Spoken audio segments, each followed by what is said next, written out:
ଆଜିର ପ୍ରସଙ୍ଗ ଥିଲା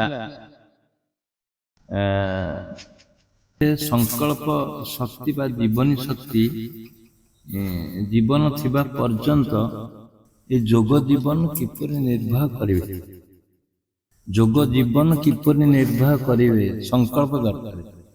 ଯଦି ଗୋଟେ ଯୋଗ ଭୂମିରେ ବା ଯୋଗ ସ୍ତରରେ ଉପନୀତ ହେଲ, ଏ ଯୋଉ ଯୋଗ ଜୀବନରେ ପଦାର୍ପଣ କଲେ ଏ ଗୋଟେ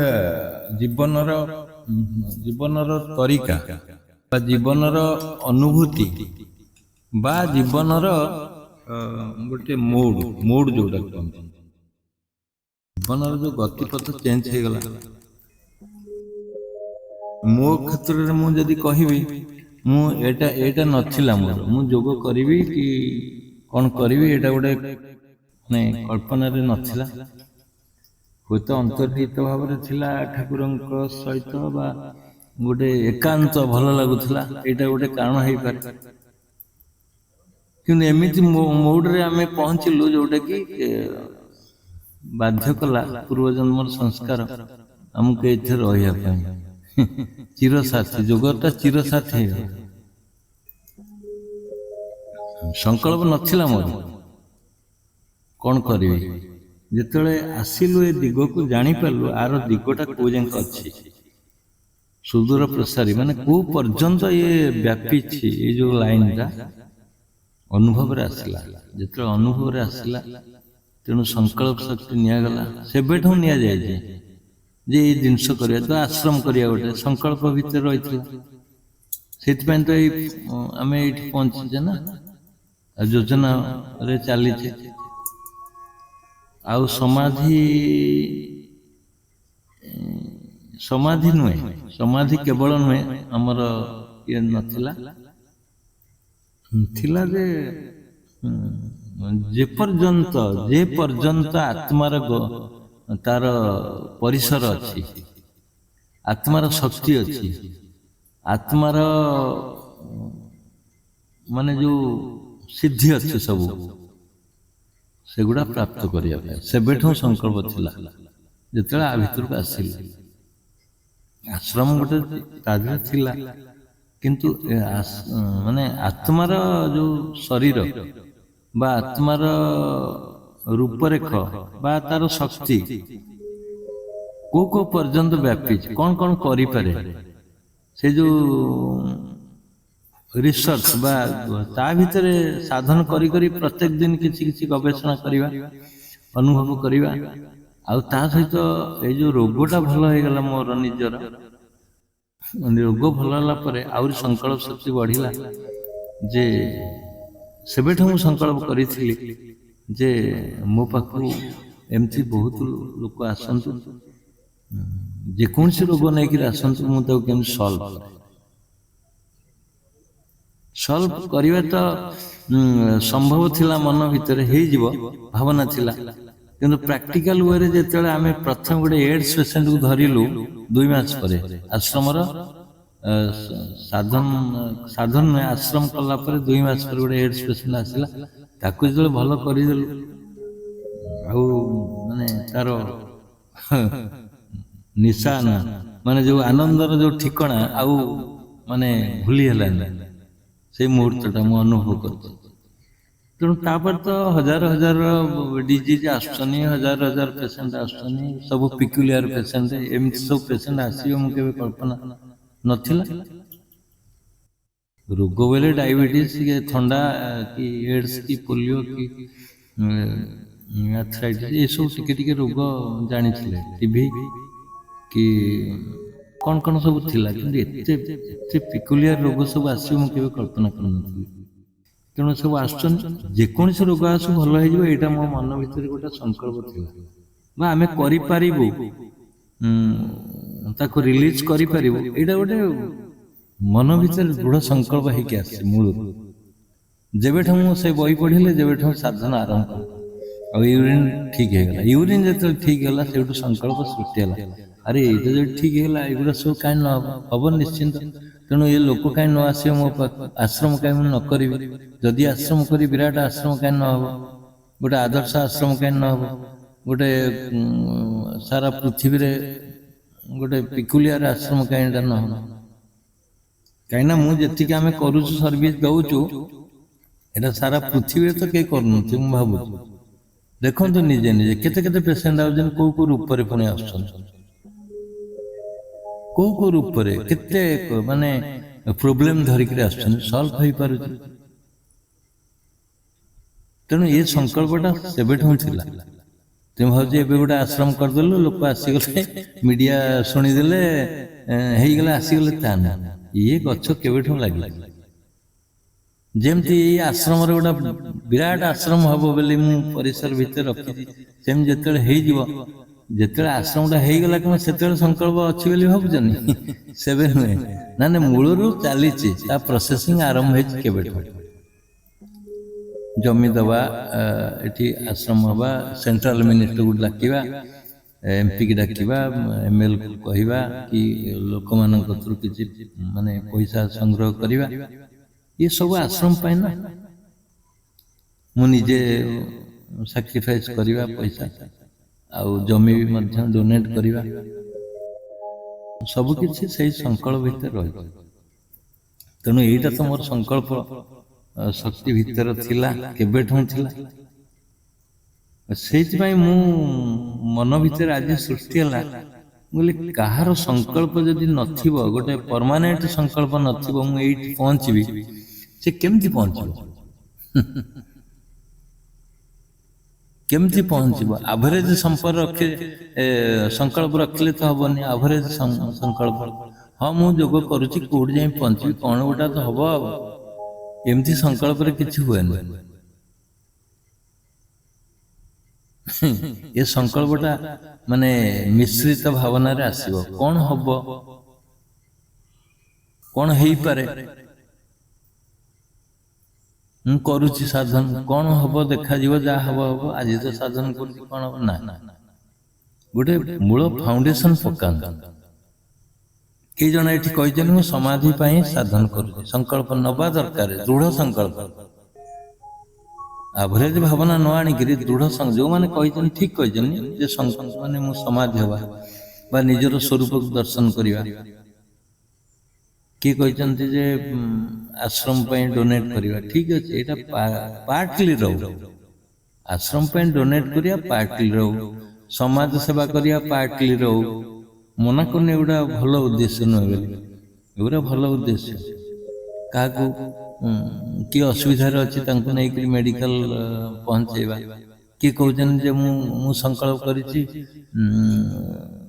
आणिक पहुँचेवा प्रचार प्रसार करवा ये सब मना करनी खराब संकल्प ये ठीक अच्छे एगुड़ा संकल्प किंतु ता सहित संकल्पबद्ध हुआ केमती मु साधन करी मोर निज स्वरूप को देखिबी सेटा मुक्तिर बाट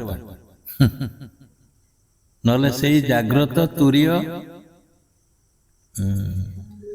जाग्रत स्वप्न सुसुप्ति ये तीनटा अवस्था तुम्हें प्राप्त कर सारी आउ जो गोटे अवस्था अच्छी तुरीय अवस्थाटा बा तुरीय अवस्थाटा प्राप्त करवा निहाती दरकार मनीष सेटा संकल्प शक्ति रहू एवं दृढ़ता सहित रहू जे एटा मु प्राप्त करी ताहले से अनुसार तुम प्रोसेसिंग आरंभ हो से अनुसार कथा आरंभ हो तुम कथार style of talking style of behaviour तुम माने खाद्य पैटर्न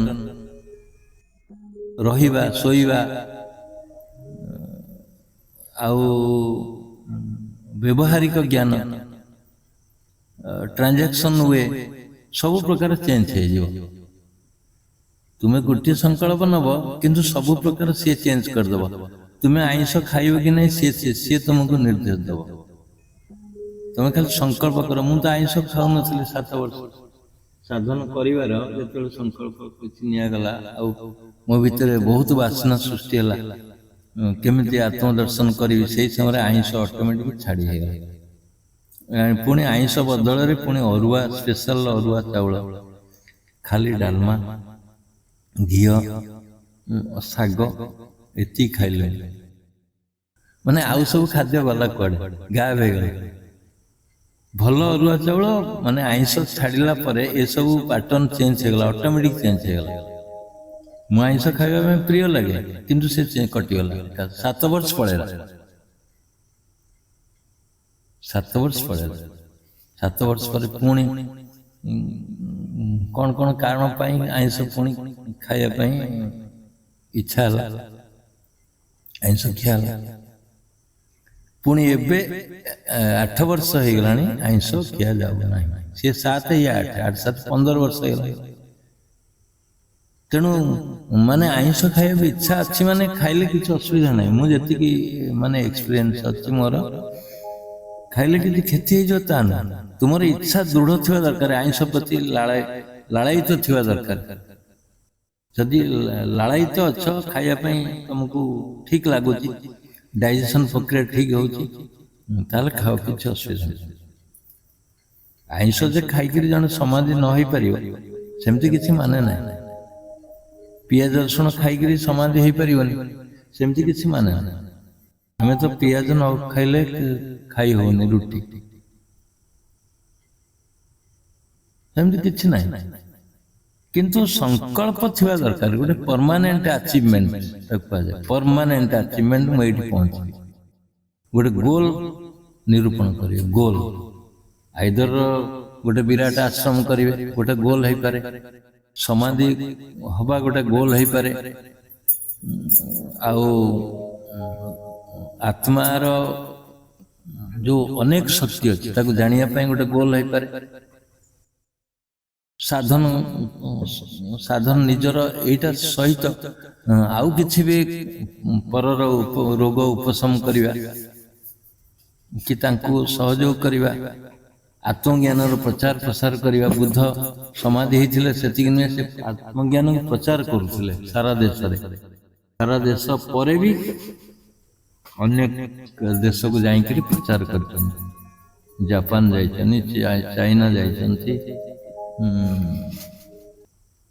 ଯେତେ ଯେ ଆମ ସାଇଡରେ ଯେତେ ଦେଶ ଅଛି ସବୁ କଭର କରିଛନ୍ତି, ଆଉ ଅନେକ ଜାଗାକୁ ଯାଇକି ପ୍ରଚାର କରିଛନ୍ତି। ସମାଧି ପରେ ନିଜେ ବୁଦ୍ଧତ୍ୱ ଗ୍ରହଣ ହେଇଗଲା ପରେ ବୁଦ୍ଧ ସିଏ ରହିବେ କୋଉଠି, ପ୍ରଚାର କରିବେ। ତେଣୁ ତୁମେ ଖାଲି ଯେ ସମାଧି ହେଇଗଲ ସରିଗଲା, ତାପରେ ଛୁଟି ନେଇ ପଳେଇବ ଯୋଉଠୁ ଆସିଥିଲ, ତା ନା। ତାକୁ ପ୍ରସାରିତ କରିବା ଦରକାର ଆତ୍ମଜ୍ଞାନକୁ। ଆତ୍ମଜ୍ଞାନ ଜାଣିଲା ପରେ ତାକୁ ଯଦି ପ୍ରସାରଣ ନ କରିବ, ପ୍ରଚାର ନ କରିବ, ତାହେଲେ କେମିତି ହବ? ସେ ଉଦ୍ଦେଶ୍ୟରେ ଗୋଟେ ଗୋଟେ ଆଶ୍ରମ କରିକିରି ସାଧନ ଦବା ଲକ୍ଷ୍ୟରେ ରୁହନ୍ତୁ, ଯୋଗ ଶିକ୍ଷକ ହବା ଲକ୍ଷ୍ୟରେ ରୁହନ୍ତୁ।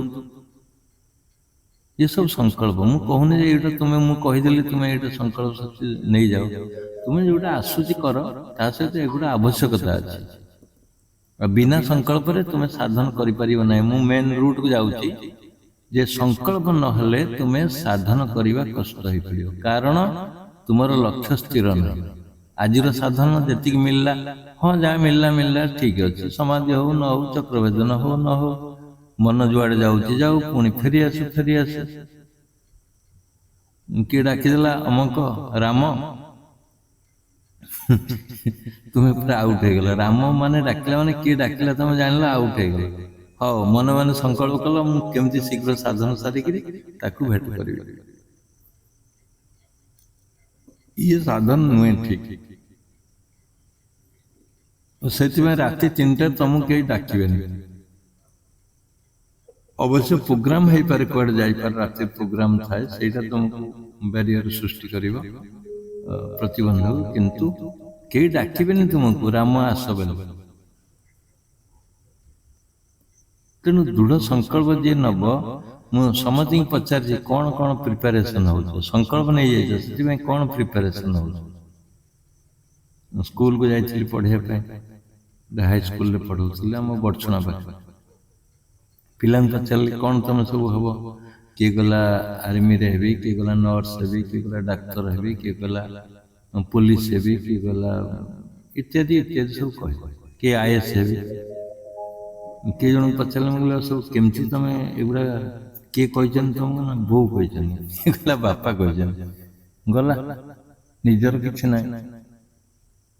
ଆଉ ଯେଉଁମାନେ ନିଜେ ଇଚ୍ଛା କରିକିରି କହୁଛନ୍ତି ଯେ ମୁଁ ଆଇଏସ୍ ହେବି ବା ପୋଲିସ ଅଫିସର ହେବି ବା ଗୋଟେ ଭଲ ଅଫିସର ହେବି ଓଏସ୍ ହେବି, କେଇ ଜଣ 3 ଜଣ ରହ 3 ଜଣ ଖଣ୍ଡେ କହିଲେ ହଁ ଆମେ ନିଜେ କହୁଛୁ, ବାପା ମା କହିନାହାନ୍ତି, ଆମର ଇଚ୍ଛା ଅଛି। ମୁଁ କହିଲି ହଉ ଠିକ ଅଛି, ବଢିଆ କଥା।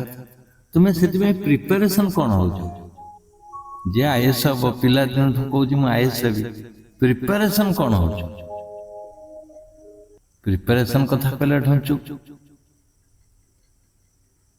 କେମିତି ହବ? ବିନା ପ୍ରିପାରେସନ ଜଣେ ଆଇଏସ୍ କେମିତି ହବ?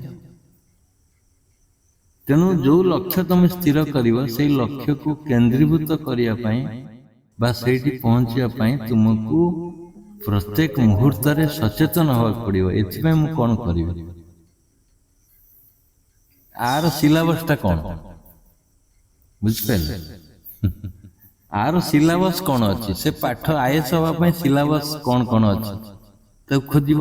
ସେମିତି ଏଠି ଜଣେ ଆତ୍ମଜ୍ଞାନୀ ହବ, ସର୍ବୋଚ୍ଚ ଶ୍ରେଣୀର ଜଣେ ଲୋକ ହବ, ବୁଦ୍ଧତ୍ୱ ପ୍ରାପ୍ତ କରିବ, ତାର ସିଲାବସ କ'ଣ? ତା ସିଲାବସ କ'ଣ ହବା ଦରକାର? ପ୍ରତି କ୍ଷେତ୍ରରେ ସଚେତନ ହେବା ଦରକାର, ପ୍ରତି ମୁହୂର୍ତ୍ତରେ ସଚେତନ ହବ, ନହେଲେ ସେ ହେଇପାରିବନି। ମାନେ ଯେମିତି ବ୍ଲେଡର 2 ସାଇଡରେ ଦାଢ଼ ଅଛି, ସେମିତି ତୁମେ ଚାଲିଲେ, ବସିଲେ, ଉଠିଲେ, ଶୋଇଲେ, କାହା ସହିତ କଥା କହିଲେ, ସାଧନ କଲେ, ବନ୍ଧୁ ବ୍ୟବହାର ଦେଲେ, ଟ୍ରାଞ୍ଜାକ୍ସନ କଲେ, ବାୟର ସେଲର ହେଲେ, ସବୁବେଳେ ସତର୍କ ହେବାକୁ ପଡ଼ିବ।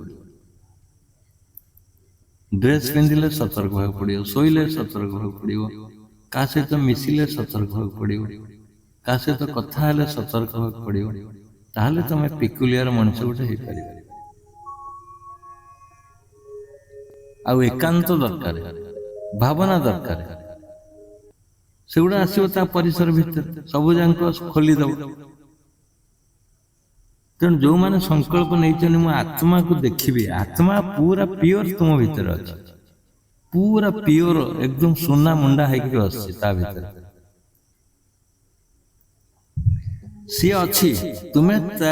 ତୁମେ ସେଇଆ ହବାକୁ ଯେ ପର୍ଯ୍ୟନ୍ତ ଚେଷ୍ଟା ନ କରିଛ, ଯେ ସେଇ ଜିନିଷଟା ଦେଖ, ଲକ୍ଷ୍ୟ ସ୍ଥିର କର ଆগে, ମୁଁ ସେଇ ଜିନିଷକୁ ଦେଖି, ପର୍ଟିକୁଲାର ସେଇ ଜିନିଷ। ଦ୍ରୋଣାଚାର୍ଯ୍ୟ ଟେଷ୍ଟ କରୁଥିଲେ ତାଙ୍କର ଶିଷ୍ୟମାନଙ୍କୁ, ପରୀକ୍ଷା ନେଉଥିଲେ କିଏ କେମିତି ଶର ନିକ୍ଷେପ କରୁଛନ୍ତି। ଗୋଟେ ଚଢ଼େଇ ରଖିଦେଲେ ଗଛ ଉପରେ, ଚଢ଼େଇ ବସେଇଦେଲେ, କହିଲେ ଶରବିଦ୍ଧ କର। ଦୁର୍ଯ୍ୟୋଧନକୁ ଡାକିଲେ, କହିଲେ ଶରବିଦ୍ଧ କର। ସେଠୁ ଦ୍ରୋଣ ପଚାରିଲେ କ'ଣ ତୁମକୁ ଚଢ଼େଇ ଦେଖାଯାଉଛି? ନା ହଁ ଚଢ଼େଇ ଦେଖାଯାଉଛି। ନା ଗଛ ଦେଖାଯାଉଛି? ନା ହଁ ଗଛ ଦେଖାଯାଉଛି। ନା ଆକାଶ ଦେଖାଯାଉଛି? ନା ହଁ ଆକାଶ ଦେଖାଯାଉଛି, ସବୁ ଦେଖାଯାଉଛି। ଜାଣିଲେ? କହିଲେ ହଉ ଯା, ତୁ ଶର ନିକ୍ଷେପ କରିବା ଦରକାର ନାହିଁ, ସବୁ ଯେତେବେଳେ ଦେଖାଯାଉଛି ତୁ କୋଉଠି ବିଦ୍ଧ କରିବ? ଡିସକ୍ୱାଲିଫାଇଡ ହେଲା, ପଳେଇ ହେଲା। ଦୁର୍ଯ୍ୟୋଧନ ଗଲା, ଦୁଃଶାସନ ଗଲା, ଯୁଧିଷ୍ଠିର ଗଲା, ଭୀମ ଗଲା, ସମସ୍ତଙ୍କୁ ଏମିତି ପଚାରିଲେ, କହିଲେ ଦେଖାଯାଉଛି ଚଢ଼େଇ? ନା ହଁ ଚଢ଼େଇ ଦେଖାଯାଉଛି ପୁରା କ୍ଲିଅର। ଗଛ ଦେଖାଯାଉଛି? ନା ହଁ ଗଛ ଦେଖାଯାଉଛି। ନା ପତ୍ର ଦେଖାଯାଉଛି? ନା ହଁ ପତ୍ର ଦେଖାଯାଉଛି। ଆକାଶ ଦେଖାଯାଉଛି? ନା ହଁ ଆକାଶ ଦେଖାଯାଉଛି। ହଉ କହିଲେ ଯା ରହ, ତ ଶର ନିକ୍ଷେପ କରିବା ଦରକାର ନାହିଁ। ଶେଷରେ ଅର୍ଜୁନକୁ କହିଲେ, ଅର୍ଜୁନ ଗଲା, ଅର୍ଜୁନକୁ କହିଲେ ଆକାଶ ଦେଖାଯାଉଛି? କହିଲେ ନାଇଁ। ଆଉ ଗଛ ଦେଖାଯାଉଛି? ନା ନାଇଁ। ନା ଚଢ଼େଇ ଦେଖାଯାଉଛି? ନା ନାଇଁ।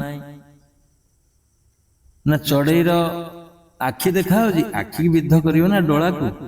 ନା ଆଖି ଦେଖାଯାଉଛି? ନା ନାଇଁ ଆଖି ଦେଖାଉନି। ସେଉଠୁ ଦ୍ରୋଣ ପଚାରିଲେ, କହିଲେ କ'ଣ ଦେଖାଯାଉଛି ତାହେଲେ ତୋତେ? ଯଦି କିଛି ଦେଖାଯାଉନି, ନା ଚଢ଼େଇ, ନା ଗଛ, ନା ଆକାଶ, ନା ଆଖି ଦେଖାଉନି, କେମିତି ବିଦ୍ଧ ହବ? ନା ନା ଆଜ୍ଞା, ମତେ କେବଳ ତା ଡୋଳା ଦେଖାଯାଉଛି। ଯୋଉଠି ଶରବିଦ୍ଧ ହବ, ଆଖିର ଡୋଳାକୁ ଶରବିଦ୍ଧ ହବ ନା, କେବଳ ଶରବିଦ୍ଧ ମତେ ସେଇ ଜିନିଷ ଦେଖାଯାଉଛି। କହିଲେ ଠିକ ଅଛି, ବିଦ୍ଧ, ଶରବିଦ୍ଧ, ଶର ନିକ୍ଷେପ କର। ଶର ନିକ୍ଷେପ କଲା, ପୁରା ସେଣ୍ଟର ପଏଣ୍ଟରେ ବାଜିଲା, ମାନେ ଲକ୍ଷ୍ୟ ସ୍ଥିର ହେଇଯାଇଛି, ଆଉ କିଛି ଦେଖାଉନି। ସେମିତି ଯେତେବେଳେ ତୁମେ ଆତ୍ମାକୁ ଦେଖିବା ପାଇଁ ଚେଷ୍ଟା କରିବ, ତୁମକୁ ଆଉ କିଛି ଏଗୁରା ଦେଖାଯିବ ନାହିଁ। ତା ମାନେ ନୁହେଁ ଯେ ତୁମ ସ୍ତ୍ରୀ ତୁମକୁ ଦେଖାଯିବନି, ତୁମ ସ୍ୱାମୀ ତୁମକୁ ଦେଖାଯିବନି, ତୁମ ଘର ବାଡି ପଟା ତୁମକୁ ଜଣା ପଡିବନି, କି କାହାକୁ ପଇସା ଦେଇଛ ଆଣିବନି, ତା ନୁହେଁ। ନା ନ ଖାଇବ, ସବୁ କିଛି କରିବ, କିନ୍ତୁ ସେଇଠି ନନ୍ ଆଟାଚମେଣ୍ଟରେ ରହିବ। Non attachment. ନନ୍ ଆଟାଚମେଣ୍ଟ କଣ ନା ସବୁ କରୁଥିବ, କୋଉଥିରେ ସେମିତି ନଥିବ, ପୁରା ଲିପ୍ତ ହେଇ ନଥିବ, ନିର୍ଲେପ ଭାବରେ ଥିବ। ସବୁ କରୁଥିବ। ମୁଁ କହୁନି ଦୋକାନ କରିଛ ସେଠି ଯିବନି, ଯୋଗ ସାଧନ ନେଲ ଦୋକାନକୁ ଆଉ ଯିବନି, ବନ୍ଦ କରିଦବ, ତା ନୁହେଁ। ଚାଷ କରିବନି, ତା ନୁହେଁ। ବେପାର କରିବନି, ତା ନୁହେଁ। ଚାକିରି ଛାଡିଦବ, ତା ନୁହେଁ। ସବୁ କର, କିନ୍ତୁ ନନ୍ ଆଟାଚମେଣ୍ଟରେ ରହିବ। ଏତେ ସଂଶ୍ଳିଷ୍ଟ ହବନି। ଯୋଉ ଲୋଭବଶତଃ, ଯୋଉ ଅତି ମାତ୍ରାରେ ଜଡିତ ଥିଲା ସେଥିରେ, ଅତି ମାତ୍ରାରେ, ସେଇଟା କାଟିଦିଅ। ତାହେଲେ ଆତ୍ମସ୍ଥ ହବା ପାଇଁ ବାଟ ସୁରକ୍ଷିତ ହବ।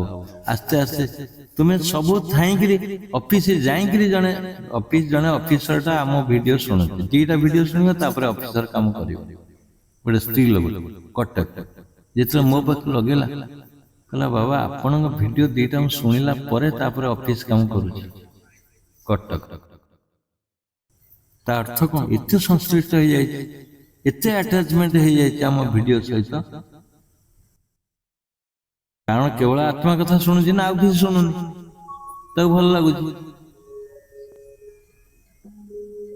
ତେଣୁ ଏଇ ଗୋଟେ ଆଧାର, ଆମ ଭିଡିଓ ଗୋଟେ ଆଧାର ଆତ୍ମା ଆଡକୁ ନେଇଯିବା ପାଇଁ ତୁମକୁ। ତେଣୁ ଯୋଉ ଆଧାର ତୁମକୁ ଆତ୍ମା ଆଡକୁ ନେଇଯିବା ପାଇଁ ସଂଯୋଜିତ ଅଛି, ବହି ହଉ, ସ୍ୱାଧ୍ୟାୟ କରିବ, ଭିଡିଓ ଶୁଣିବ, ଆତ୍ମଜ୍ଞାନ ବହି ଯୋଉଠି ଅଛି ପଢିବ, ଆଉ ସତ୍ସଙ୍ଗ କରିବ, ସାଧନ କରିବ। ସାଧନରୁ ଜମା ଡିଟାଚମେଣ୍ଟ ହୁଅନି। ଏଇଟା ଗୋଟେ ବଡ ଯାହା କୁହନ୍ତି ଗୋଟେ ବଡ ଉପାଦାନ। ମାନେ ସାଧନ ଯଦି ଆଟାଚମେଣ୍ଟ କୋଉଠି ହେଇଗଲ, ସାଧନରେ ଆଟାଚମେଣ୍ଟ ହେଲା, ସେ କାଟିଦବ। ଯଦି ପ୍ରତ୍ୟେକ ଦିନ ସଂକଳ୍ପ ନେଇଥିବ, ମାନେ ଚିନ୍ତା କରନ୍ତୁ 7 ବର୍ଷ ପର୍ଯ୍ୟନ୍ତ ମୋର ଡିସକଣ୍ଟିନ୍ୟୁ ହେଇନି ସାଧନ। 7 ବର୍ଷ ପର୍ଯ୍ୟନ୍ତ ଖରା ହେଇଛି, ବର୍ଷା ହେଇଛି, ଡ୍ରଟ୍ ହେଇଛି, କୁହୁଡି ପଡିଛି, ସାଇକ୍ଲୋନ ହେଇଛି, 99 ସାଇକ୍ଲୋନ, ଫ୍ଲଡ, ସନଷ୍ଟ୍ରୋକ ହେଇଛି, ସବୁ ପ୍ରକାର ଗତି କରିଛି। ତା ସତ୍ତ୍ୱେ ବି ମୁଁ ସାଧନ କରିଛି। ଚିନ୍ତା କର, ଗୋଟିଏ ୟୁନିଟ ହିସାବରେ ଯଦି ତୁମେ ସେଇ ସାଧନ କଲ, ତୁମେ ତୁମ ପରିସର ଭିତରେ ଯେତେ ଅଛନ୍ତି କାହାର ଆଫେକ୍ଟେଡ ହେବେନି ସେମାନେ। ମାନେ ମେ ବି ପୃଥିବୀ ହେଇପାରେ, ଗୋଟେ ପୃଥିବୀକି କଣ୍ଟ୍ରୋଲ କରିବାରେ ତମର ଶକ୍ତି ଅଛି। ଯଦି ସବୁଦିନ ସାଧନ କରୁଥିବ, ସବୁଦିନ ସାଧନ, ନିରନ୍ତର ସାଧନ, ନିରବଚ୍ଛିନ୍ନ ଭାବରେ। ଯିଏ ନିରବଚ୍ଛିନ୍ନ ସାଧନ କରୁଛି ମାନେ କେବଳ ଆତ୍ମା କଥା ଭାବୁଥିବ ନା, ଦିନରେ ବି ଭାବୁଥିବ, ନହେଲେ କରିପାରିବନି। ନିରବଚ୍ଛିନ୍ନ ସାଧନ ଯିଏ କରିବ, ପ୍ରତ୍ୟେକ ଦିନ ଲକ୍ଷ୍ୟ ଥିବ ମୁଁ ସାଧନ କରିବି, ମାନେ ଟାର୍ଗେଟ ଫିକ୍ସ ଥିବ। ନା ବନ୍ଧୁ ଘରୁ ଗଲେ ରିଟର୍ନ ହବ, ନା ବନ୍ଧୁ ଘରେ ରହିଲେ ବି ସାଧନ କରିବ, ଘର ଦିଅ ଇତ୍ୟାଦି ଇତ୍ୟାଦି। ଟ୍ରେନ ଗଲେ ବି ଟିକେଟ ଖୋଜିବ, ମୁଁ କୋଉଠି ସାଧନ କରିପାରିବି। ଆବଶ୍ୟକ ହେଲେ ଅଲ୍ଟରନେଟିଭ କରିବ, ପ୍ଲେନରେ ଯିବ, ବସରେ ଯିବନି, ଟ୍ରେନରେ ଯାଇ ସାଧନ କରିପାରିବ। ତାର ପରିସର ଚେଞ୍ଜ ହେଇଯିବ ତୁମ ଭିତରେ, ନାଇଁ ତ ରିଟର୍ନ ହବ ଘରକୁ। ନା ବନ୍ଧୁ ବାନ୍ଧବ, ସେ ସବୁ ନନ୍ ଆଟାଚମେଣ୍ଟ ଥିଲେ ନନ୍ ଆଟାଚମେଣ୍ଟ ହେଇଯିବ। କାରଣ ଇମ୍ପୋର୍ଟାନ୍ସ ରହିଲା ତୁମ ସାଧନ, ବନ୍ଧୁ ସେଠି ନେଗ୍ଲିଜେନ୍ସ ହବ। ବନ୍ଧୁ ହିସାବରେ, ତା ମାନେ ନୁହେଁ କାଟିଦବ ମୁଁ ସାଧନ କରୁଛି। ବନ୍ଧୁ ହିସାବରେ ରହିଲା। ତୁମେ ଚାହିଁଲେ ଗୋଟେ ବନ୍ଧୁ ଘରେ 15 ଦିନ ରହିପାରିବ, ଚାହିଁଲେ ଗୋଟେ ଦିନ ରହିପାରିବ, ଚାହିଁଲେ ନ ରହିପାରିବ। ତେଣୁ ସାଧନକୁ ଆଫେକ୍ଟେଡ କରୁଥିବା ଯୋଉ ପରିସର ଅଛି, ଯୋଉ ଅଛି ତା ଭିତରେ ସୀମା, ତାକୁ ଉଲ୍ଲଂଘନ କରିବାକୁ ପଡ଼ିବ, କାଟିବାକୁ ପଡ଼ିବ। ବାସ୍ ଆର ମୂଳ କାରଣ ହଉଛି ତୁମର ସଂକଳ୍ପ ଶକ୍ତି। ଯୋଉ ମୂଳରୁ ଆମେ ଆସିଲେ, ତୁମ ସଂକଳ୍ପ ଶକ୍ତି ଯଦି ନଥିବ, ଏଇ ଜାଗାରେ ମୁଁ ପହଞ୍ଚିବି, ତାହେଲେ ଏଗୁରା ନେଗ୍ଲିଜେନ୍ସ ହବ ହିଁ ହବ। ଯଦି ସଂକଳ୍ପ ଶକ୍ତି ଦୃଢ଼ ଅଛି, ମୁଁ ଏଠି ପହଞ୍ଚିବି, ଠିକ ଅଛି ପହଞ୍ଚିବ। ଏବେ ଜଣେ କହୁଥିଲେ ଯେ, ଯୋଉ ବାଙ୍କିରା କହୁଥିଲେ ଯେ ମୁଁ ସଂକଳ୍ପ ଶକ୍ତି ନେଇଛି କିନ୍ତୁ କରିପାରୁନି, ବେଳେ ବେଳେ କଟି ଯାଉଛି, ସଂକଳ୍ପରୁ ଓହରି ଯାଉଛି। ଆମେ ଦିନଚର୍ଯ୍ୟା ଠିକ ରହୁନି, ଦିନଚର୍ଯ୍ୟା ଠିକ ରହୁନି, ବା ଆମେ ଦିନେ ଦିନେ ଯାହା ସଂକଳ୍ପ କରୁଛୁ କରିପାରୁନି। ଠିକ ଅଛି, ଠିକ ଅଛି। ତୁମେ ଦିଲ୍ଲୀ ଯିବାର ଅଛି, ମନେକର ଦିଲ୍ଲୀ ଯିବାକୁ ଗୋଲ ରଖେ, ତୁମେ ଟିକେଟ ଫେଲୁଅର ହେଇଗଲା, ଯୋଉ ଟ୍ରେନ ଟିକେଟ କରିଥିଲ ସେ ଟ୍ରେନ ପଳେଇଲା। ଆମର ବି ସେ ଅବସ୍ଥା ହେଇଥିଲା, ଡେ ଅନୁସାରେ AM PM ହେଇଗଲା, ଆମେ ସେ ଟ୍ରେନଟା ଯୋଉଥିରେ ଯାଇଥାନ୍ତୁ ଚକ୍ରଧରପୁର ଚାଇବସା ସାଇଡ କି ମାନେ ଝାଡଖଣ୍ଡର, ସିଏ କ୍ୟାନସଲ ହେଇଗଲା। ଦେଖ ସେଇ ଟ୍ରେନଟା ହିଁ ଲେଟ୍ ଥିଲା 18 ଘଣ୍ଟା, ଯୋଉଥିରେ କ୍ୟାନସଲ ହେଲା। ଭୁଲ ମାନେ ଠିକଟା କରିଥିଲା, ଯୋଉଟା ଠିକ କରିଥାନ୍ତେ ସେଇଟା ଲେଟ୍ ଥିଲା। କାରଣ ଆମେ ଆତ୍ମକେନ୍ଦ୍ରିକ ଆତ୍ମ ହିସାବରେ ଯାଉଛୁ, ସତ୍ସଙ୍ଗ ଆଟେଣ୍ଡ କରୁଛୁ, ଭୁଲ କୋଉଠି ହବ? ସେ ଭୁଲ କରେଇଦେଲା, ତମ ଟ୍ରେନଟାକୁ ଏପଟ ସେପଟ କରେଇଦେଲା, ଯୋଉଟା କି ଆମେ ସେଇଟାକୁ ନ କରିକି ଅନ୍ୟ ଟ୍ରେନ ଟିକେଟ କରିଦେବୁ, ଯୋଉ ଟ୍ରେନ ଅଲରେଡି ପଳେଇ ଯାଇଛି। ତେଣୁ ଆମେ କଣ କଲୁ ବିକଳ୍ପ, ଆମେ ଫେରି ଆସିବୁ କି କଟକ ଷ୍ଟେସନ, ପୁଣି ସାଙ୍ଗେ ସାଙ୍ଗେ ପାସେଞ୍ଜର ଟ୍ରେନ କୌଣସି ଗୋଟେ ଟ୍ରେନ ଧରିକି ପଳେଇଲୁ ଖଡଗପୁର ପର୍ଯ୍ୟନ୍ତ। ଖଡଗପୁର ଟିକେଟ ମାନେ ହେଇଗଲା, ଟିକେଟ ଗଲୁ, ସେଇ ଜାଗାକୁ ଗଲୁ। ତା ମାନେ ତୁମେ ଯୋଉ ଲକ୍ଷ୍ୟ ରଖିଛ, ସେ ଲକ୍ଷ୍ୟରେ ବିଚ୍ୟୁତ ହେଇପାରେ, କୋଉଠି ରହିଯାଇପାରେ, ମଝିରେ କୋଉ ଷ୍ଟେସନରେ ରହିଯିବ। ତା ମାନେ ନୁହେଁ ଯେ ତମ ସଂକଳ୍ପ ବନ୍ଦ ହେଇଗଲା, ତମ ଆଚିଭମେଣ୍ଟ ଭୁଲ ହେଇଗଲା, ନା। ତୁମେ ପୁଣି କୋସିସ କରିବ ଯିବା ପାଇଁ। ଯୋଉ ଦିନ ସାଧନ ନ କଲ, ଠିକ ଅଛି, ଲେଟରେ ଉଠିଗଲ କି କୋଉଠି ବନ୍ଧୁ ଘରକୁ ବାଇଚାନ୍ସ ଯାଇଛ, ବହୁତ ଦୁଃଖ କଷ୍ଟ ରହିଛ, ସାଧନ କରିବା ଅସମ୍ଭବ, ରହିଗଲ, ପୁଣି ଆରମ୍ଭ କରିବ ତା ପରଦିନଠୁ। କିନ୍ତୁ ମନ ଭିତରେ ସତତ ଜାଗୃତି ଥାଉ ଯେ ମୁଁ ସେଇ ଲକ୍ଷ୍ୟରେ ପହଞ୍ଚିବି, ସେଇଟା ହିଁ ତୁମକୁ ନେଇ ପହଞ୍ଚେଇବ। ଗୋଟେ ଦିନ ଦି ଦିନ ଯୋଉ ସଂକଳ୍ପ କରିଛ ନଷ୍ଟ ହେଇଗଲା, ସେଥିରେ କିଛି ଆଫେକ୍ଟ ହବନି, କିଛି ହବନି, ପୁଣି ନେଇଯିବ। ମୁଁ 25 ଦିନ ବନ୍ଦ ଥିଲା ମୋର, ଯୋଉ ପ୍ରଥମ ବର୍ଷଟା ଯୋଉ ସାଧନ 25 ଦିନ ବନ୍ଦ ଥିଲା, ଗଣି ଗଣିକି ମୁଁ ମନେ ରଖିଲି। ପୁଣି ସେଇଟା କେତେ 2-3 ମାସ ଭିତରେ ବୋଧେ କି 4 ମାସ ଭିତରେ 25 ଦିନ ବନ୍ଦ ଥିଲା। କ୍ରିକେଟ ଖେଳୁଥିବି, କ୍ରିକେଟ ଦେଖୁଥିବି, ଶୋଇପଡିଥିବି। ପୁଣି ସାହାରା ଇଣ୍ଡିଆ ଖେଳ ହଉଥିଲା, ସାହାରା କପ୍, ସେତେବେଳେ ବହୁତ ରୋମାଣ୍ଟିକ ଖେଳ ଥିଲା। ଇଣ୍ଡିଆ ପାକିସ୍ତାନ ଖେଳ ମାନେ ତୁମେ ସତତ ଜାଗୃତି ହେଇଯାଇଥିବ, ବସି ଯାଇଥିବ ଟିଭି କରି, ସେଇଠି ନିଦ ହେଇଯାଏ ମତେ। ମାନେ ଯିଏ ଖେଳାଳି, ଯିଏ ଖେଳ ଦେଖେ ରହିପାରେନି, ସିଏ ନିଦ ହେଇଗଲା। ମାନେ କେତେ ପୋଶ୍ଚର ମୋର ଖରାପ ଥିଲା, ପୋଜିସନ। ନିଦ ବଟିକା ଖାଉଥିଲି, ବାଇଚାନ୍ସ ନିଦ ବଟିକା ଦେଇଛନ୍ତି ବୋଧେ, କାଳେ କଣ ହେଇଛି କଣ, ଶୋଇପଡେ, ଦେଖିପାରେ। ସାଧନ କରି ହେଇନି, 25 ଦିନ ବନ୍ଦ ଅଛି, ମୁଁ ମନେ ଅଛି। ତା ସତ୍ତ୍ୱେ ବି ସଂକଳ୍ପ ଅଛି ନା, ମୁଁ କରିବି, ସେଠି ପହଞ୍ଚିବି। ସେଇ ସଂକଳ୍ପଟା 25 ଦିନ ବନ୍ଦ ହଉ, କିଛି 25 ଦିନ ନୁହେଁ ଯେ ଲାଗ ବନ୍ଦ ହେଇଗଲା, କିଛି ଗ୍ୟାପରେ 3-4 ମାସ ଭିତରେ 25 ଦିନ ବନ୍ଦ ହେଇଯାଏ। ବନ୍ଦ ହବାର କାରଣ ହଉଛି ମୁଁ ଉଠି ପାରେନି। ମୁଁ ଉଠେ 9ଟାରେ, ମୁଁ ଉଠେ 8ଟାରେ, ମୁଁ ଉଠେ 8:30ଟାରେ, 7ଟା, ସୂର୍ଯ୍ୟ ଉଦୟ ନହେଲେ ମୁଁ ଉଠିବିନି। ଏଇଟା ଗୋଟେ ବ୍ୟାଡ ହ୍ୟାବିଟ ଥିଲା ମୋର। ସେଇଟା କେମିତି କ୍ରସ୍ କରିବି, 3ଟା ବେଳକୁ ଯିବି, ସେ ଗୋଟେ ଲକ୍ଷ୍ୟ ଥିଲା। 3ଟାରେ କେମିତି ସାଧନ କରିବି, ତ ଉଠିବନି, ମୁଁ କଣ କରିବି? ସେଠୁ ତାପରେ ମାଇଣ୍ଡ ସେଟ୍ କଲି, ନା ଯୋଉ ଦିନ ଲେଟରେ ଉଠିଲେ ଆଉ କଲିନି, ଆଉ ଏମିତି ହଉଥିଲା। ତାପରେ ମାଇଣ୍ଡ ସେଟ୍ କଲି, ନା ଯେତେବେଳେ ଉଠିବି କରିବି। ବୁଝିପାରିଲେ? ଯେତେବେଳେ ଉଠିବି କରିବି, ସେ 9ଟା ହଉ, 8ଟା ହଉ, 8:30 ହଉ, 7ଟା ହଉ। ଏଇଟା କଣ ଲକ୍ଷ୍ୟରେ ପହଞ୍ଚିବାକୁ ଅଛି ଆମର ନା। ତେଣୁ ସେଇଟାକୁ ତମେ ଇମ୍ପ୍ଲିମେଣ୍ଟ କଲ ବୁଦ୍ଧିରେ, ଯେ ନା ଡିସକଣ୍ଟିନ୍ୟୁ ହବନି, ଲେଟ୍ ହେଲେ ବି ଡିସକଣ୍ଟିନ୍ୟୁ ହେଲା ନାହିଁ। ଚାଲିଲା। ପୁଣି ସେଇ ସାଧନଟା ଯେତେବେଳେ ଦୃଢ ସଂକଳ୍ପ ଅଛି, ନେଇଆଇଲା ତୁମକୁ 7ଟା ବେଳକୁ, 6ଟା ବେଳକୁ ନେଇଆଇଲା, 4ଟାକୁ ନେଇଆଇଲା, 5ଟାକୁ ନେଇଆଇଲା, ରାତି 3ଟାରେ ନେଇ ପହଞ୍ଚେଇଦେଲା। କିଛି ଦିନ ଅବଶ୍ୟ କୋସିସ୍ ରହିଲା। ତାପରେ ପ୍ରତିବନ୍ଧକ ଥିଲା ଲାଟିନ୍। ଲାଟିନ୍ ଆସିବି 0.5 କିଲୋମିଟର ଦୂର, ତୋଟା ପାଖକୁ ଆସିବି, ଯୋଉ ଶ୍ମଶାନ କହୁଛ। ଶ୍ମଶାନ ପାଖରେ କିଏ ଥିବ ସେତେବେଳେ ରାତି 3ଟାରେ? ଭୂତ ଥିବ ନିଶ୍ଚିନ୍ତ।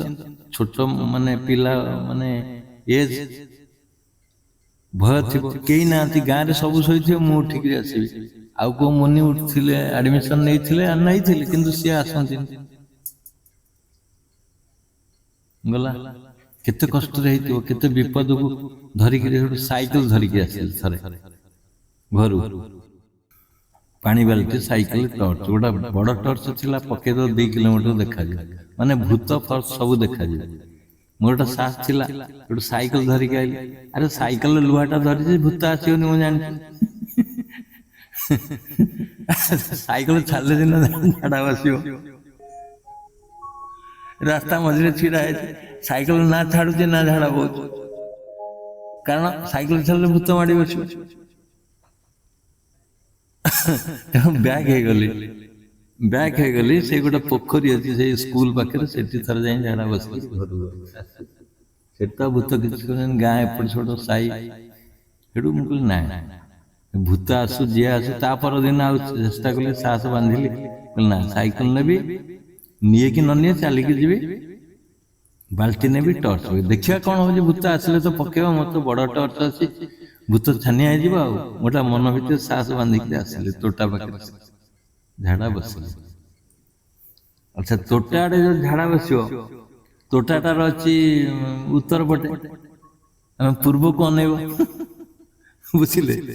ରୋଡ ପାଖରେ ଝାଡା ବସିଲ, ପୂର୍ବକୁ ଅନେଇଲ, ପୂର୍ବ। ଆଚ୍ଛା, ଭୂତ ଯଦି ଆସିବ ପଛପଟୁ ମାଡି ବସିବ, ହବନି କି?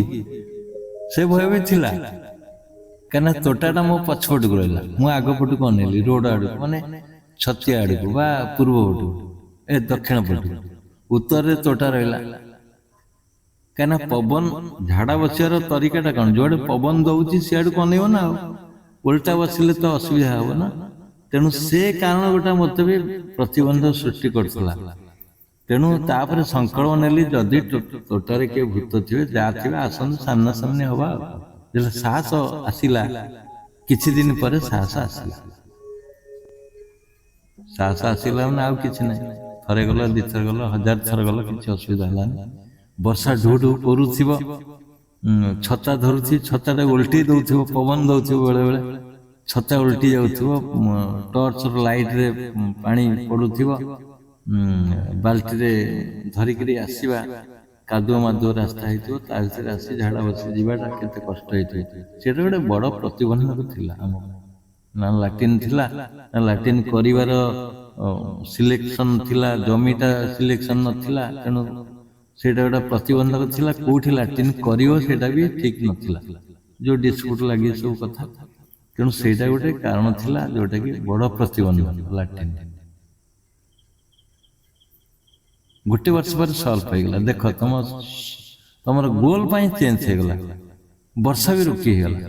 ମୁଁ ଦେଖିଲି ତାପରେ ତା ପର ବର୍ଷ ଯେ ମୁଁ ଉଠିଲା ବେଳକୁ ବର୍ଷା ହଉନି, କି ଆସିଲା ପରେ ଲାଟିନ୍ ଝାଡା ଯାଇକିରି ଆସିଲା ପରେ ବର୍ଷା ହଉଛି। ତା କାରଣ କଣ, ମୁଁ ଜଜମେଣ୍ଟ କଲି। ସେଠି ରାତି ସାରା ବର୍ଷା ହଉଥିବ, ମୁଁ ଉଠିଲା ବେଳକୁ ବର୍ଷା ନାହିଁ। ଆରେ ଇଏ କଣ, ହଠାତ୍ ମୋ ମନ ଭିତରେ ସୃଷ୍ଟି ହେଲା, ଠିକ 3ଟାରେ ବର୍ଷା ବନ୍ଦ। କାରଣ ମୁଁ ଜଣେ ଯୋଗୀ ଆସୁଛି ନା, ବର୍ଷା ସପୋର୍ଟ କରିବ ନା ନାହିଁ। ଏଇ ଜ୍ଞାନ ସୃଷ୍ଟି ହେଲା, ଯେତେବେଳେ ବର୍ଷା ବନ୍ଦ ହେଇଗଲା, ରେ ଆମ ପାଖରେ ଏତେ ଶକ୍ତି ଅଛି। ପୁଣି ଜଷ୍ଟ ଝାଡା ଯାଇକିରି ପଶିଗଲା ବେଳେ ଘର ଭିତରୁ ଢୁ ଢୁ କରିବ।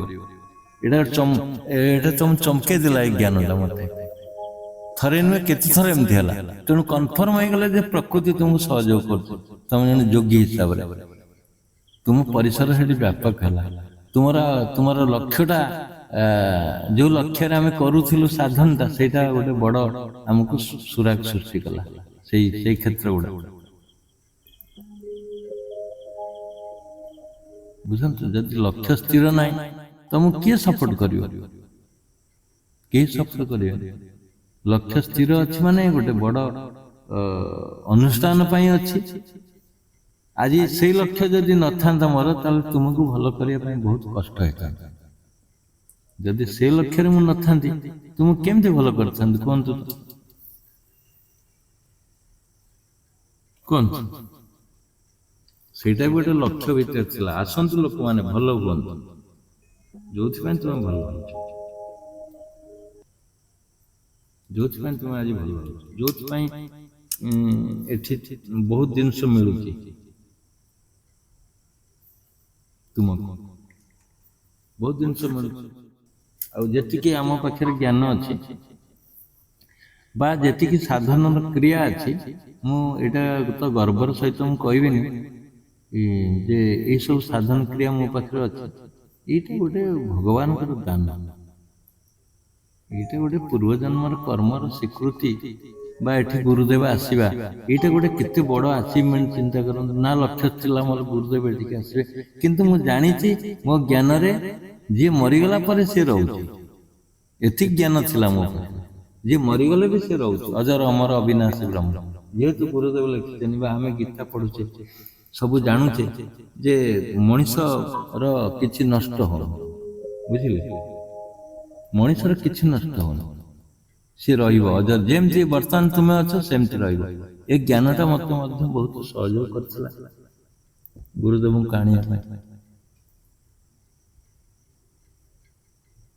କେତେ ବଡ଼ ଆଚିଭମେଣ୍ଟ ଏଠି ଗୁରୁଦେବ ପହଞ୍ଚିବା, କେତେ ବଡ଼ ଆଚିଭମେଣ୍ଟ ହଉଛି। ସାରା ମାନେ ପୃଥିବୀରେ ଯୋଉ ରୋଗ ଭଲ ନ ହଉନି ସେଇଟା ଏଠି ଭଲ ହେଇପାରୁଛି। ଏ ଦିଟା ବଡ଼ ଜିନିଷ ଏଠି। ତୁମେ ସମାଧି ହୁଅ ନ ହୁଅ ବଡ଼ କଥା ନୁହେଁ, ବଡ଼ କଥା ହଉଛି ଯୋଉ କାମ ତୁମେ କରୁଛ ସେଇଟା କେତେ ବିରାଟ ପରିସର ଭୁକ୍ତ ହେଇଛି ଦେଖନ୍ତୁ। ଆଉ ସେକେଣ୍ଡ ହଉଛି ଫଳପ୍ରଦ ହବ କେତେବେଳେ ନା ଯେ ଆଶ୍ରମଟା ଏଠି ହେଇସାରିବ। ଯେତେବେଳେ ହେଇସାରିବ ସେଇଟା ଗୋଟେ ବଡ଼ ଆଚିଭମେଣ୍ଟ ଲାଗିବ। ତେଣୁ ଯାହାର ଯୋଉ ଛୋଟ ମୋଟ ହଉ, ଛୋଟ ମୋଟ ସଂକଳ୍ପ, ତାକୁ ଗୋଟେ ଗୋଲ ଲକ୍ଷ୍ୟ ବା ଗୋଟେ ଦୃଢ଼ ସଂକଳ୍ପ ନିଅ, ସେଇଠି ମୁଁ ପହଞ୍ଚିବି, ତେବେ ପହଞ୍ଚି ପାରିବ, ତେବେ ପହଞ୍ଚି ପାରିବ, ନହେଲେ ପହଞ୍ଚି ହବନି। ଆଗେ ଦୃଢ଼ ସଂକଳ୍ପ ନିଅ, ମୁଁ ଏଠି ପହଞ୍ଚିବି, ସୁରକ୍ଷିତ ହେଇଯିବ ବାଟ, ସାଧନ କ୍ରିୟା ସୁରକ୍ଷିତ ହେଇଯିବ। ସତ୍ସଙ୍ଗ କେହି ଲୋକ ଅଛନ୍ତି ଏଠି, ତ ତୁମେ ଅଛ 60-70 ଜଣ ରହୁଛନ୍ତି, କିନ୍ତୁ କଣ 60-70 ଜଣ ଆଡମିସନ ନେଇଛନ୍ତି? କେତେ ନେଇଛନ୍ତି? କିଏ ରହୁଛନ୍ତି ଏଠି? ପରୋକ୍ଷରେ କହୁଛନ୍ତି କଣ ନା ଆଜ୍ଞା ଏଇଟା ମୋର ହେଲାନି। ମୁଁ କହିଲି ନହେଲା ତମେ ସତ୍ସଙ୍ଗ ରହୁନ କାହିଁକି? କାହିଁକି ରହୁନ ସତ୍ସଙ୍ଗ? ବା ଏଠି ଯେ ସତ୍ସଙ୍ଗ ରହୁଛନ୍ତି ବା ଏଠି ସତ୍ସଙ୍ଗରେ ଯିଏ ରହୁଛନ୍ତି ସାଧନ କରୁନାହାନ୍ତି, କେମିତି ହବ? ସାଧନ କରୁଛନ୍ତି, ରେଗୁଲାର ସାଧନ କରୁନାହାନ୍ତି, କେମିତି ହବ? ରେଗୁଲାର ସାଧନ ଧର କରୁଛନ୍ତି, ଖାଲି ପ୍ରଣବ କରୁଛନ୍ତି, କେମିତି ହବ? ଦିନେ ଦିନେ ମନ ଇଚ୍ଛା ବନ୍ଦ କରିଦଉଛନ୍ତି, କେମିତି ହବ? ବହି ପଢୁନାହାନ୍ତି କି ଭିଡିଓ ଦେଖୁନାହାନ୍ତି, କେମିତି ହବ? ସବୁର ଆବଶ୍ୟକତା ଅଛି। ସାଧନ, ସ୍ୱାଧ୍ୟାୟ ଏବଂ ସତ୍ସଙ୍ଗ, ଟ୍ରିପୁଲ ଦନ୍ତେଶ ନୁହେଁ, ସତ୍ସଙ୍ଗ ଦନ୍ତେଶ, ସ୍ୱାଧ୍ୟାୟ ଦନ୍ତେଶ, ସତ୍ସଙ୍ଗ ଦନ୍ତେଶ। ତେଣୁ ଏଇ ତିନିଟା ସରେ ଯିଏ ଭୁକ୍ତ ଥିବ, ପ୍ଲସ ଗୋଲ ରଖିଥିବ, ଗୋଲ ଲକ୍ଷ୍ୟ ରଖିଥିବ, ମୁଁ ଏଇଠି ପହଞ୍ଚିବି, ତାହେଲେ ସେ ପହଞ୍ଚିବ। ବିନା ଲକ୍ଷ୍ୟରେ ସାଧନ ହୁଏନି, କି ବିନା ଲକ୍ଷ୍ୟରେ ନିଜ ଲକ୍ଷ୍ୟରେ ପହଞ୍ଚିବ କିଏ ତମ ଭଗବାନ ପହଞ୍ଚେଇ ଦେବେ, ସେମିତି ସମ୍ଭବ ନାହିଁ, ସେମିତି ସମ୍ଭବ ନାହିଁ। ତୁମେ ଲକ୍ଷ୍ୟ ରଖି ଆସିଥିଲ, ଆମର ଯୋଉ ଲକ୍ଷ୍ୟ ଥିଲା ବୋଲି ପୂର୍ବ ଜନ୍ମରେ ଏଠି ପହଞ୍ଚିଲେ ଆମେ। ମାନେ ଏଇଟା ହଉଛି ଡେଷ୍ଟିନ କରେଇଦବ, ଏ କ୍ଷେତ୍ରରେ ଡେଷ୍ଟିନ ତୁମକୁ ସହଯୋଗ କରିବ।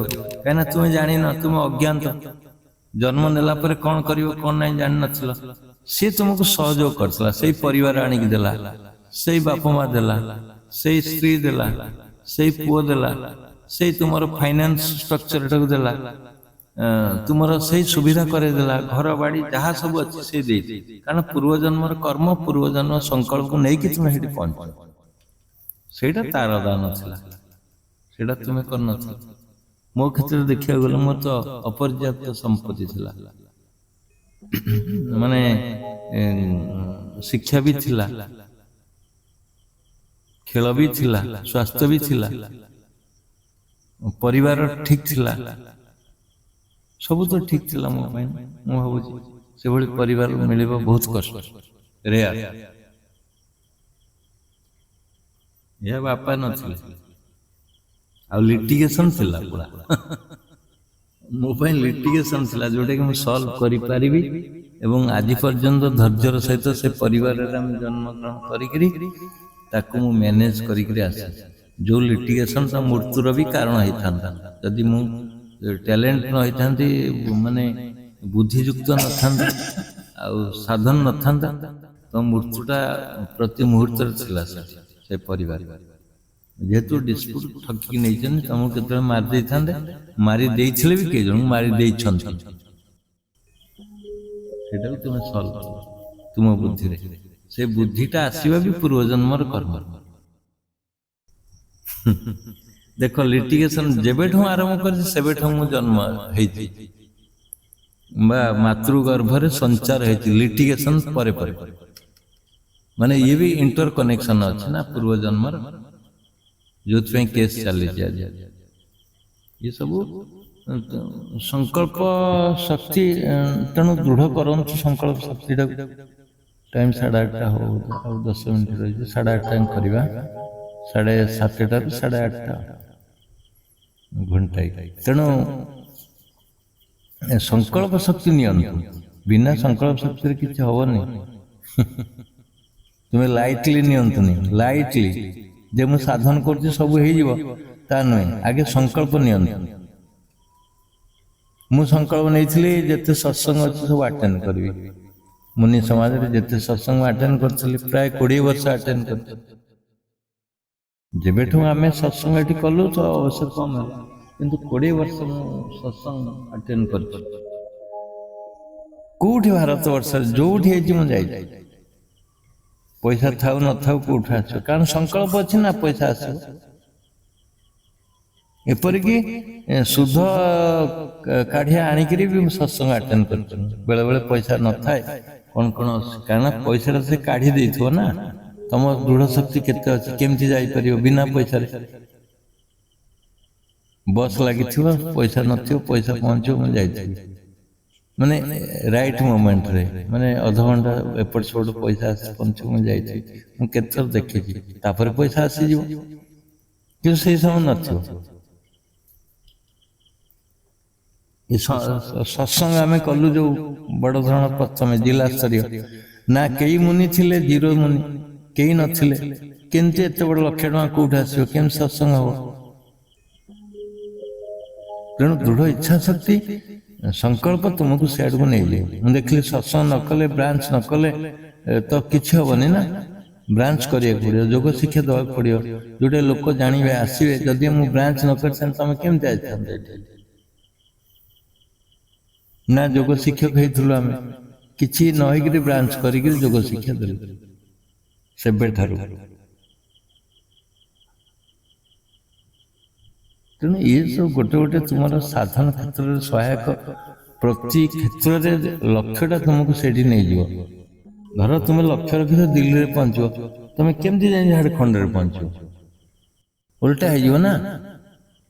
ଲକ୍ଷ୍ୟ ଯଦି ଦିଲ୍ଲୀ ଯିବାର ଅଛି, ଝାଡଖଣ୍ଡରେ କେମିତି ପହଞ୍ଚିବ? ତୁମେ ପହଞ୍ଚି ପାରିବ ନା। ତେଣୁ ଦିଲ୍ଲୀ ସଂକଳ୍ପ ମାନେ, ତୁମେ ସମାଧି ହବାର ସଂକଳ୍ପ ନେଇଛ ମାନେ ପୁରା ଗୋଟେ ବଡ ଧରଣର ଆଚିଭମେଣ୍ଟ ତୁମ ଜୀବନରେ, ଯୋଉଟା କି ସମାଧି ହେଇକିରି ନିଜକୁ ଜାଣିକିରି ମୃତ୍ୟୁ ହେଲେ ବି କିଛି ଅସୁବିଧା ନାହିଁ। ପରବର୍ତ୍ତୀ ଷ୍ଟେଜରେ ତୁମେ ଯୋଉଠି ଯାଇ ପହଞ୍ଚିବ, ସେଇଟା ସୁସ୍ଥ, ନିରାମୟ, ନିରୋଗ ଆଉ ନିଶ୍ଚିନ୍ତ, ଆନନ୍ଦପ୍ରଦ ସବୁ ଥିବ ସେଥିରେ। ସମାଧିରେ ଯୋଉଠି ପହଞ୍ଚିଲ, ତୁମେ ପୁରା ବଳଶାଳୀ ହେଇକି ଯିବ ଉପରକୁ। ଏଇଟା ହଉଛି ଲକ୍ଷ୍ୟ, ବିନା ଲକ୍ଷ୍ୟରେ କିଛି ହେଇପାରିବନି। ତେଣୁ ଯୋଉମାନେ ଲକ୍ଷ୍ୟ କହିଲେନି ଏଠି ଯେ ମୁଁ ଲକ୍ଷ୍ୟ କଣ ରଖିଛି, ହୁଏତ କିଛି କହିପାରିନଥିବେ, କାହାର ମାନେ କହିବାର ଶକ୍ତି ନଥିବ। ତେଣୁ ଯୋଉମାନେ ବିଲକୁଲ ରଖିନାହାନ୍ତି, ସେମାନେ ରଖନ୍ତୁ, କ୍ରିଏସନ କରନ୍ତୁ। ଇଚ୍ଛା ଶକ୍ତିରେ କ୍ରିଏସନ କରନ୍ତୁ ସଂକଳ୍ପଟା। ବିନା ସଂକଳ୍ପରେ କିଛି ହବନି।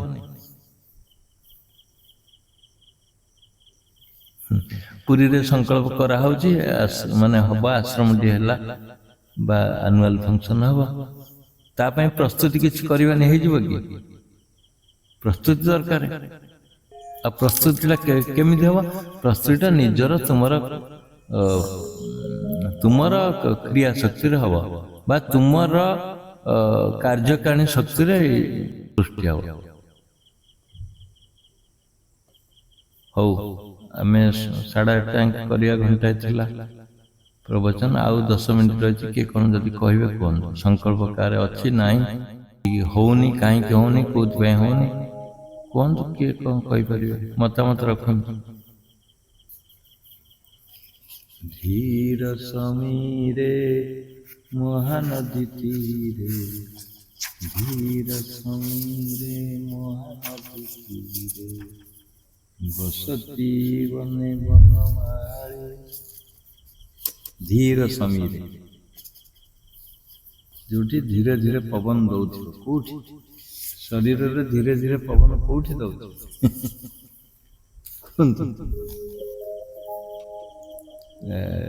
ତେବେ ଏଠିକି ପୁଣି ମନ ଭିତରେ ଆସୁଛି ଯେ ତୁମେ ଯଦି ସଂକଳ୍ପ ରଖିବ, ଯୋଉ ଡିସକଣ୍ଟିନ୍ୟୁ ହଉଛି ସେଇଟା ସେ ଯୋଡ଼ିଦବ। ସଂକଳ୍ପଟା ଯୋଡ଼ିଦବ, ନହେଲେ କେହି ଯୋଡ଼ିବେନି। ହେଇଯାଉ ଡିସକଣ୍ଟିନ୍ୟୁ, କିଛି ନାହିଁ। ଆମେ ସଂକଳ୍ପ ଶପଥ କରିଥିଲେ ସବୁଦିନ କରିବା, ନ ହଉ ମଝିରେ ଯଦି ଡିସକଣ୍ଟିନ୍ୟୁ ହେଇଗଲା, କୌଣସି କାରଣ ଥିବା ଦରକାର। ନିହାତି ଆଜି ହେଇପାରିବ ନାହିଁ, ତା ମାନେ ନୁହେଁ ଯେ ମାନେ ମନ ଇଚ୍ଛା, ହଁ ଆଜି ନିଦ ମାରିଲା ଶୋଇପଡ଼ିଲି, ଏମିତି ଆଳସ୍ୟ ଭାବରେ ଡିସକଣ୍ଟିନ୍ୟୁ ନ ହଉ। ଡିସକଣ୍ଟିନ୍ୟୁ ଯଦି ଅତି ମାତ୍ରାରେ କିଛି ଅସୁବିଧା ଅଛି, ଡିସକଣ୍ଟିନ୍ୟୁ ହେଲେ ଆତ୍ମଦେବ ଭିତରେ ଅଛନ୍ତି, ସେ ତାକୁ ରିନ୍ୟୁଆଲ କରିଦେବେ। ଆତ୍ମଦେବ ଭିତରେ ଦେଖୁଛନ୍ତି, ହଁ ପିଲାଟା ଆଜି ଏମିତି ଅଛି, ଅସୁବିଧା ଅଛି, କି ଶୁଦ୍ଧିକ୍ରିୟା ଅଛି, କି ରାତି ସାରା ଖଟଣି ଥିଲା, ନିଜେ ନ କଲେ ହବନି, ନିଜ ଝିଅକୁ ବାହାଘର କରୁଛି, କି କ'ଣ ଗୋଟେ, କି ନିଜେ ବାହାଘର ହଉଛି, ସେଠି କ'ଣ ସାଧନ କରିବ? କରିପାରିବନି। କି ନିଜେ ରୋଗଗ୍ରସ୍ତ ଅଛି, ଫିଭର ଅଛି, ଖଁ ଖଁ ହେଇ କାଶୁଛି, ଝାଡ଼ା ହଉଛି, ଡାଇରିଆ ହେଇଯାଇଛି, ସେ କି ସାଧନ କରିବ? ସେଠି ଷ୍ଟପ୍ ରହିବ। ବୁଝିପାରିଲେ? ସେଠି ଷ୍ଟପ୍ ରହିବ। ତେଣୁ ସେଇ କ୍ଷେତ୍ରରେ ଯଦି ଅନୁଭବ ହଉଛି ନିଜକୁ, ନାଇଁ ଆଜି କରିବା ନିହାତି ଅସମ୍ଭବ, ସେଇଠି ଏଇଟା ବନ୍ଦ ହେଲେ ଚଳିବ। ଆଉ ମୁଁ କାଶୀ ଯିବି, ବୃନ୍ଦାବନ ଯିବି, ଦିଲ୍ଲୀ ଯିବି, ଏଠି ଯିବି, ସେଠି ଯିବି, ଏଇଥିପାଇଁ ହିଁ ବନ୍ଦ କରିବ, ସେ ଭୁଲ କରିବ। ଆମେ ବି ଯେତେ ଦିନ ଗଲୁ ସେଠିକି, କୋଉଠି କହିଲେ, ଅଯୋଧ୍ୟା, ପ୍ରୟାଗ ଇତ୍ୟାଦି ଇତ୍ୟାଦି, ମୁଁ ଡିସକଣ୍ଟିନ୍ୟୁ ହେଇନି। ସେ ଲଜରେ ବି କରିଥିବି, ରାତିରେ ଉଠି କରିଥିବି, କିନ୍ତୁ ସୁବିଧା କ'ଣ ଅଛି? ରାତିରେ ଉଠିଲେ କଲ। ତେଣୁ ଯୁଆଡ଼େ ଯାଅ କିଛି ନାହିଁ, କିନ୍ତୁ ସେଇଟା ଥିବ। ଡିସକଣ୍ଟିନ୍ୟୁର ଭାବନା ତୁମ ଭିତରେ ସୃଷ୍ଟି ନ ହଉ। ଯଦି ହେଇଗଲା ଅକେଜନାଲି ଅଲଗା, କିନ୍ତୁ ତୁମେ ଭାବନା କରନି।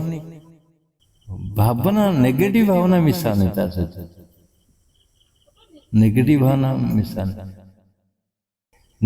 ଯେତେବେଳେ ସଂକଳ୍ପ କରିବ, ସଂକଳ୍ପ ଶୁଦ୍ଧପୂତ ହବା ଦରକାର। ଏଇଠି ମୁଁ ପହଞ୍ଚିବି, ଏଇଠି ପହଞ୍ଚିବି, ଏଇଠି ପହଞ୍ଚିବି, ଏ ଭାବନା ପୁରା ଦୃଢ଼ୀଭୂତ ହେଇଯାଉ, ସେଗୁଡ଼ା ବିସ୍ଫୋରଣ ହବ। ବିସ୍ଫୋରଣ ହବ।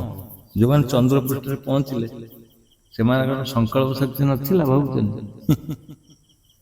ଚନ୍ଦ୍ରପୃଷ୍ଠ ଯୋଉ ଏଲ୍ଡ୍ରିନ୍ ପହଞ୍ଚିଲା, ଗାଗାରିନ୍ ପହଞ୍ଚିଲା, ଆଉ ଆର୍ମଷ୍ଟ୍ରଙ୍ଗ ପହଞ୍ଚିଲା, ସେମାନେ ସଂକଳ୍ପ ନାହିଁ ପହଞ୍ଚିଗଲେ, ଭାବୁଛନ୍ତି। ସେ ପିଲାଦିନର ଏରୋନେଟିକ୍ ସଂକଳ୍ପ ଥିଲା, ଆକାଶରେ ଉଡ଼ିବା। କେତେ 16 ଥର ସ୍ପେସ୍ରେ ରହିଛନ୍ତି, ଯାଇକି ଚନ୍ଦ୍ରପୃଷ୍ଠରେ ପହଞ୍ଚିବା ପୂର୍ବରୁ ଆଗେ 16 ଥର ପ୍ରୋସେସିଂ କରି ରହିଥିଲେ, ମାନେ ସ୍ପେସ୍ରେ। 40ଟା ହେଲିକପ୍ଟର ତାଙ୍କ ପାଇଁ ନିୟୋଜିତ ହୋଇଥିଲା ସହଯୋଗ କରିବା ପାଇଁ। କେତେଟା ରକେଟ ସିଏ ଛାଡ଼ିଛନ୍ତି, କେତେ ଥର ଯାଇଛନ୍ତି, ମାନେ ତାପରେ ଚନ୍ଦ୍ରପୃଷ୍ଠକୁ ଗଲେ। ତେଣୁ ପ୍ରୋସେସିଂ ହେବା ଦରକାର। କେତେ ଫେଲ୍ୟୁର ହେଇଥିବ, କେତେ ସକ୍ସେସ୍ ହେଇଥିବ, ତେଣୁ ତୁମେ ଗୋଟେ ଦିନ ଡିସକଣ୍ଟିନ୍ୟୁ ହେଇଗଲା ଯେ ମୋର ସବୁ ସାଧନ ନଷ୍ଟ ହେଇଗଲା, ତା ନୁହେଁ, ତା କେବେ ନୁହେଁ। ତୁମେ ସଂକଳ୍ପ କରିଛ ନା ମୁଁ ସେଠି ପହଞ୍ଚିବି। ତୁମେ ମୋଟରସାଇକେଲ ଯାଉଛ, କଟକ ଯାଉଛ, ହେଲା, ଅନଏକ୍ସପେକ୍ଟେଡ ବର୍ଷା ହେଇଗଲା ମଝିରେ, ତମେ ରହିଗଲ ଟାଙ୍ଗି ପାଖରେ, ବର୍ଷା ଛାଡ଼ିଲେ ପୁଣି ଯିବ। ତା ମାନେ ନୁହେଁ ତୁମେ ଯିବନି, ବର୍ଷା ହେଲା ମୁଁ ଫେରି ଆସିବନି ଘରକୁ, ତମେ ଯିବାକୁ ପଡିବ। ସଂକଳ୍ପ କରିଛ ମୁଁ ପହଞ୍ଚିବି। କିଛି ଅବଷ୍ଟାକଲ୍ସ ଯଦି ଆସିଲା ମଝି ଭିତରେ ବା ତୁମକୁ ପ୍ରତିବନ୍ଧକ କଲା, ସିଏ କିଛି ସମୟ ପାଇଁ, ବାଦଲ ଆସିଛି, ବର୍ଷା ହେଲା, ପଳେଇବ ବାଦଲ, ରହିବନି। ଲକ୍ଷ୍ୟ ସ୍ଥିର କର, ଲକ୍ଷ୍ୟ ସ୍ଥିର ହେଲେ ବହୁତ ସୁନ୍ଦର ପଥ ଇଏ। ଆଠୁ ତମର ଲକ୍ଷ୍ୟଟା କିଛି ଯଦି କରୁଛ ତାହେଲେ ଠିକ ନୁହେଁ। ମୁଁ ଭାବୁଛି ତମେ ଗୋଟେ ଇଣ୍ଡଷ୍ଟ୍ରି କରି ବସିଯିବ, ସେଇଟା ଠିକ ନୁହେଁ।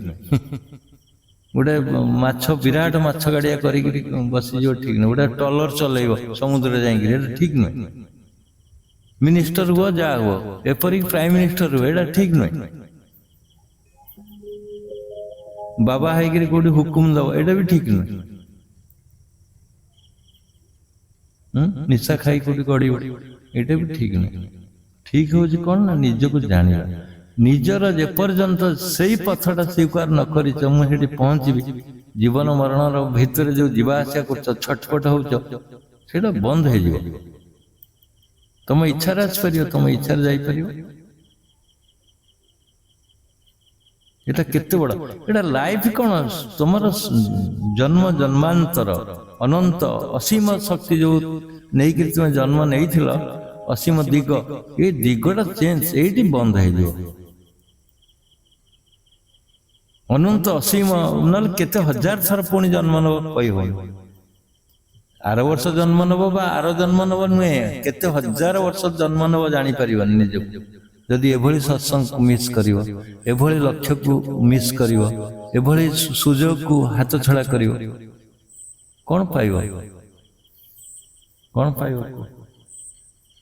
ତେଣୁ ଆଗେ ଆଜି ରାତିରେ ମାଇଣ୍ଡ ସେଟ୍ କର, ମୁଁ ପ୍ରକୃତରେ ସଂକଳ୍ପ କରିବି କି ନାହିଁ, କରିଛି କି ନାହିଁ, କୋଉଠି ପହଞ୍ଚିବା ଦରକାର ମୋର।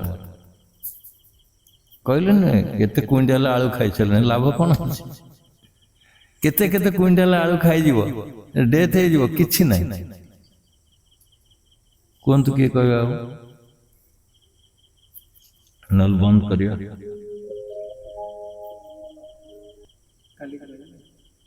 କାଲି ପୁଣି ରହିଛି ସତ୍ସଙ୍ଗ, କାଲି করে କହିବି।